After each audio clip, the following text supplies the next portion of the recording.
Good evening to all of you my dear students. Biology smart class के YouTube channel में आपका स्वागत है। आइए आज हम लोग ब्लड के बारे में सीखते हैं। ब्लड जिसे हम रक्त, रुधिर, खून या लहू भी कहते हैं। ब्लड के बारे में हम लोग जानते हैं, एक स्वस्थ मनुष्य के शरीर में लगभग 5 से 6 लीटर ब्लड पाया जाता है। ब्लड हमारे शरीर में तरल पदार्थ के रूप में मौजूद है।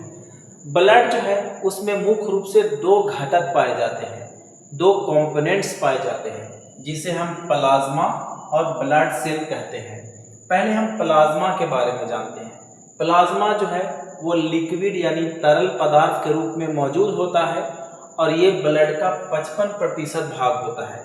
ये दिखने में हल्के पीले रंग का चिपचिपा होता है और इसमें लगभग 90% पानी यानी वाटर होता है और शेष 10% में ग्लूकोज, प्रोटीन, फैट ये सब चीज़ मौजूद होता है।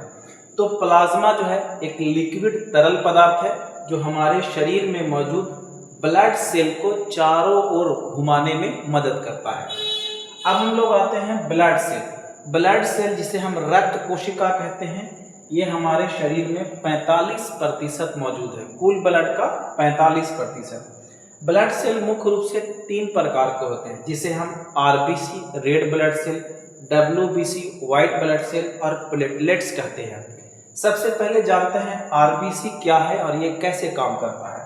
आरबीसी हमारे शरीर में सबसे ज़्यादा पाया जाता है और इसका मुख्य काम है हमारे शरीर के अंदर ऑक्सीजन को लेकर के जाना और शरीर में बने कार्बन को वापस लाना। जब हम सांस लेते हैं तो सांस के रूप में जब ऑक्सीजन हमारे शरीर के अंदर फेफड़ों में जाता है तो फेफड़े में आरबीसी होता है और आरबीसी ऑक्सीजन को रिसीव करता है और शरीर के अंदर लेकर के जाता है और उधर से वापस आते समय कार्बन को लेकर के आता है और फिर फेफड़े तक पहुंचा देता है, जिसे हम सांस के द्वारा उसे बाहर कर देते हैं।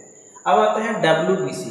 डब्ल्यूबीसी हमारे शरीर का रक्षक कोशिका है, इसे हम गार्ड सेल कहते हैं और यह हमारे शरीर को सुरक्षा देने का काम करता है। जब हम कोई बैक्टीरिया वायरस हमारे शरीर के अंदर प्रवेश कर जाता है तो डब्ल्यूबीसी उसे मारने का काम करता है और आपके शरीर पर किसी तरह का जख्म बन जाता है तो डब्ल्यूबीसी उसे भरने का काम भी करता है।